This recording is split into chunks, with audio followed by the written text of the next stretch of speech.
Show me the good-looking child. They look the same. Yeah? Show me the child you would like as a classmate. All of them. You like all of them as classmates? Why do you say all of them? Because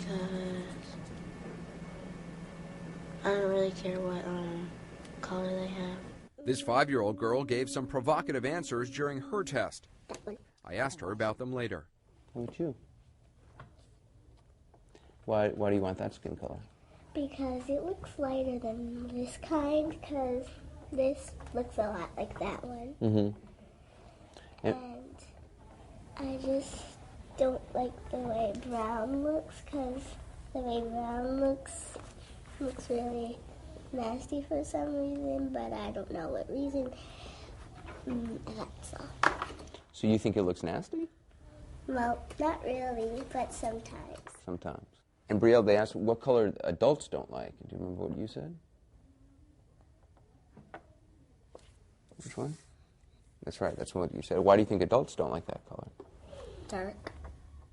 Dark. And adults, you think adults don't like dark? Well, maybe some adults do, but maybe some of them don't. Mm.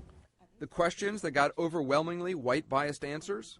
Show me the one you think most children would think looks bad on a boy.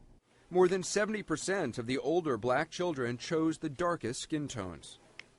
Show me the child who has a skin color most children don't like. More than 61% of the younger black children chose the 2 darkest shades. Show me the ugly child. More than 57% of the younger black kids chose the 2 darkest shades. Dr. Spencer says the research shows the bias toward white is still very much part of our culture. All kids are exposed to these stereotypes, but what's really significant here is that white children are learning or maintaining those stereotypes much more strongly than the African American children. And that is our third finding, the finding that interested Dr. Spencer the most, that overall younger and older children keep the same patterns stereotyping. In other words, their ideas change little from age 5 to 10. Ordinarily, by the time children are older, there's sort of a natural filter, their own ways of thinking sort of aids them in sort of rethinking the extreme stereotypic sort of responses to become less highly biased. That left Professor Spencer wondering what's causing this pattern. She speculates that kids are bombarded by stereotypical messages and that adults in kids' lives have to fight to override the deluge.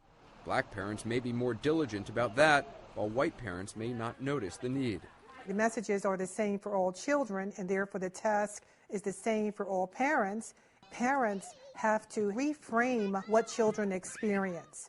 We realize these findings may be disturbing and that some people will question this project's conclusions. What stereotypic messages are being sent in a country that elected a black man president? I, Barack Hussein Obama. Like all research projects, ours is not perfect. Some kids were told ahead of time they'd be asked about race.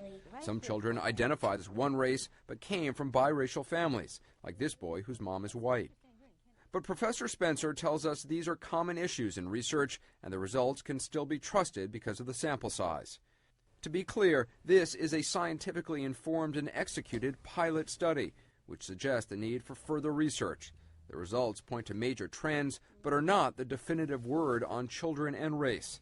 Still, they underline what Dr. Spencer sees as an alarming conclusion.